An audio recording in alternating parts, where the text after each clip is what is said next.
달러 패권의 그림자, 누가 세계의 돈을 지배하는가? 지금 이 순간에도 세계 곳곳에서 돈이 오간다. 하지만 놀라운 사실은 그 거래의 80% 이상이 미국 달러라는 단 하나의 나라 돈으로 이루어진다는 것이다. 과연 미국은 어떻게 자국 통화를 세계 경제의 중심에 올려놓았을까? 그 과정은 우리가 알고 있는 것보다 훨씬 더 정치적 그리고 불공정이었다. 2차 세계대전 말기, 유럽은 파괴되고 일본은 폐허가 되었지만 단 하나 미국만이 멀쩡했다. 전쟁으로 돈을 번 나라, 금도 공장도 무기도 잃지 않은 나라. 그 미국이 세계 44개국을 한자리에 모아 제안한다. 세계 통화의 중심을 달러로 합시다. 달러는 금과 언제든 교환해줄게. 그 유명한 브레튼 우즈 협정이다. 당시 미국은 전 세계 금의 70%를 보유하고 있었다. 즉, 달러를 금처럼 쓰자는 말은 사실상 미국 돈으로 세계를 움직이겠다는 제안이었다. 그렇게 세계 경제는 미국 통화에 묶였다. 문제는 미국이 이 약속을 가장 먼저 그리고 가장 크게 깨뜨렸다는 점이다. 1960년대 미국은 베트남전 비용을 감당하기 위해 달러를 무제한 찍어냈다. 달러는 넘쳐났지만 금은 그대로였다. 결국 유럽은 의심하기 시작했다. 이 달러 진짜 금으로 바꿀 수 있는 거 맞나? 그리고 프랑스가 미국에 요구했다. 여기 달러 줄 테니까 금 내놔. 그때 미국 대통령 닉슨은 TV 앞에 나와 말했다.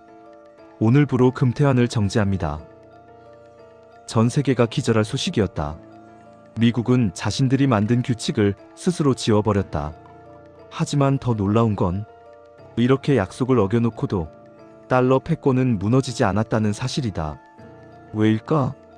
1970년대 미국은 달러를 금 대신 석유에 연결하기로 한다. 미국과 사우디 사이에 공개되지 않은 협상이 진행됐다. 미국이 제안한다. 석유는 무조건 달러로만 팔아라. 대신 미국이 너희 안보를 지켜주겠다. 이 비밀 합의로 만들어진 것이 바로 페트로달러 체제다. 전 세계는 석유 없이는 움직이지 않는다. 즉, 석유를 사려면 미국 돈이 반드시 필요해졌다.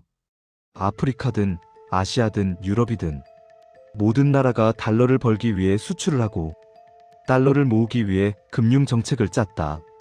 미국은 더 이상 금을 갖고 있을 필요도 없었다. 세계의 혈액인 석유가 달러에 묶여 있었기 때문이다. 이제 미국은 달러를 무기로 사용할 수 있게 되었다. 어떤 나라가 위기에 빠지면 IMF가 등장했다. 겉으로는 도와주러 왔다지만 조건은 냉혹했다. 시장 개방해라. 공기업 민영화해라. 달러 표시 채권을 사라.